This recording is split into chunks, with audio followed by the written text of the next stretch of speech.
Thank you for having me over and that I can present a little bit about the digitalization of the land administration and key registers in the Netherlands. So, why is this important for the Netherlands?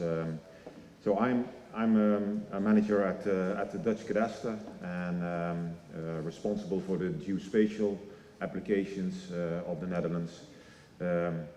So why is this important? A lot of people think, okay, in the Netherlands things are running well, the country is well organized, and what kind of issues do we have? Well, we have a lot. We have a lot of issues. I think that we have some issues that are not issues anymore, but are real problems, and we have to tackle some difficult problems in the next coming couple of years, and we are so glad in the Netherlands that we have started this digitization process of land administration key registers already for like 15 years ago, because now we are able to use the data to tackle these problems. So that's what I'm going to talk about. So I will just introduce you to some societal spatial challenges about the digital government in the Netherlands, our system of key registers, and how we use the data to tackle these problems. About the Netherlands, we are a small country, but we have a lot of inhabitants. We have 18 million people.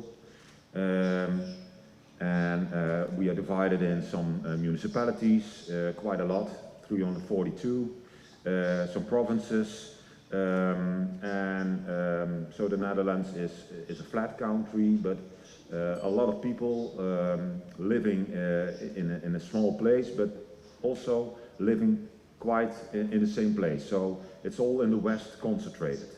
I will show you a little bit more of that. So if you look at the population density, in the west, with the dark areas, that's where Amsterdam, Rotterdam, The Hague is situated.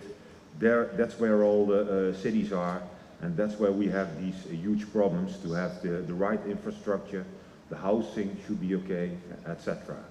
So we have, yeah, and so that's the situation of the Netherlands. So what kind of problems or challenges, as we used to call it, do we have? Well, if you look at the Netherlands, we had the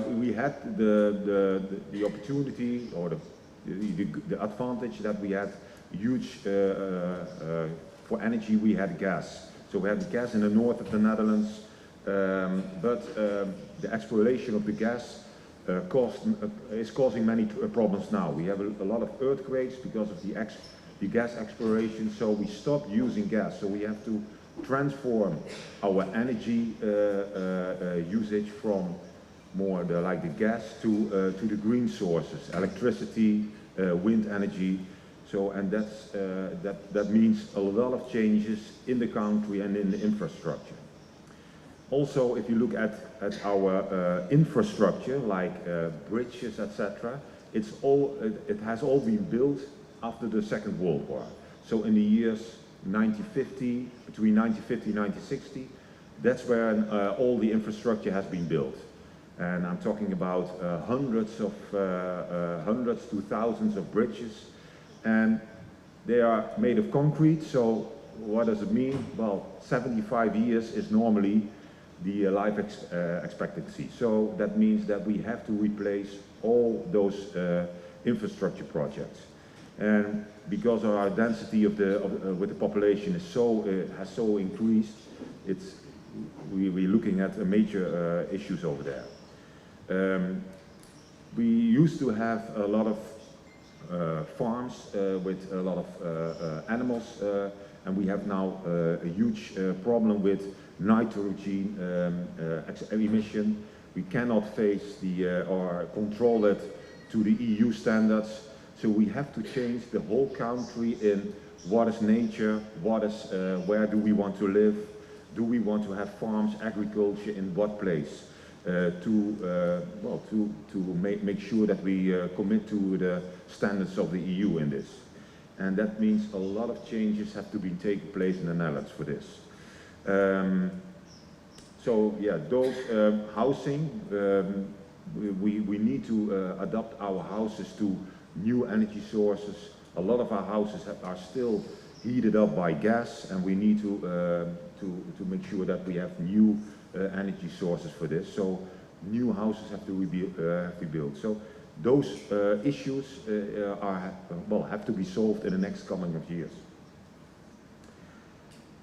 So that's why we started already a couple of years ago with the digitization of this whole spatial and land administration.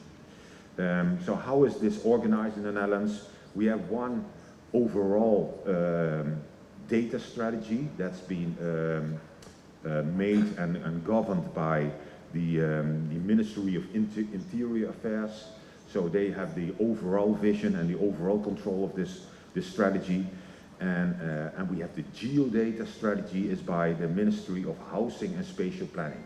That's a rather new and smaller ministry that can focus really on environmental issues and geospatial issues. The data is owned by the local government, so it's more like municipalities, provinces, and some national agencies. They control the data.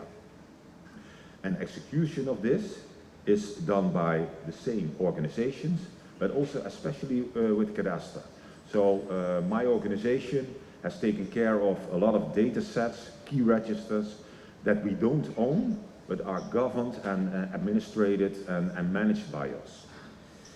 And almost all data is open, so the usage is enormously. It's not only by public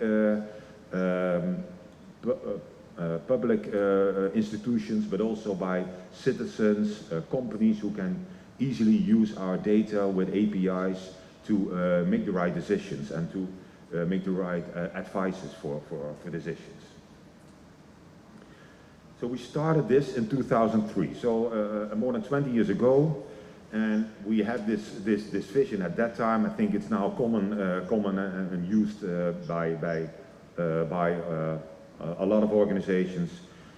But at that time, government was a lot of citizens had an idea of the government, and they said, okay, we don't want to ask our citizens for something we could already know. We want to focus on the citizen. What do they need? We're going to provide this data. We also want to make sure that we know about this data and that we are in full control of it. So single collection of data and multiple use. So that's the system that we started to design. I will present very briefly key registers in Norway, a little bit different from the Netherlands, and use that as a platform to comment on some basic principles and on the situation in Kosovo. So my government decided a few years ago and that these 4 registers should be the key registers for good governance in Norway. That's property, businesses, addresses, and persons.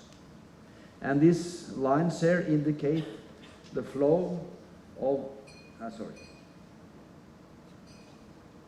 the flow of information between these registers, which are fundamental to a lot of issues, like operating good businesses, land markets, fair elections, distributions of social services, etc., etc. To the basic principles for a functioning integration of the key registers. First of all, data should be registered only once in one of the registers and then shared with the other registers. No duplication of data. Bring in data from a principal register on the fly using web services rather than copying data. That's not always possible, but when that's possible, use that principle. Importance of unique identifiers of the objects. Identifiers that are stable over time. Means that property, address, or a building, or a business should have the same number throughout its lifetime. Changing identification numbers is introducing a lot of problems. Clear definitions of the objects. Property should be the same in the cadastre as in the tax register. Apply maximum transparency and easy access to information for the citizens, public institutions, and private sector. And least, but maybe the most important point, this will never function unless good cooperation with the stakeholders. Establish a committee, maybe several committees, or professionals and managers to ensure that this development is harmonized, basic principles are applied, and a lot of other issues that has to be resolved between the parties. Good cooperation is absolutely fundamental. When this is done, you will have a lot of benefits to the country. Of course, increased value of information.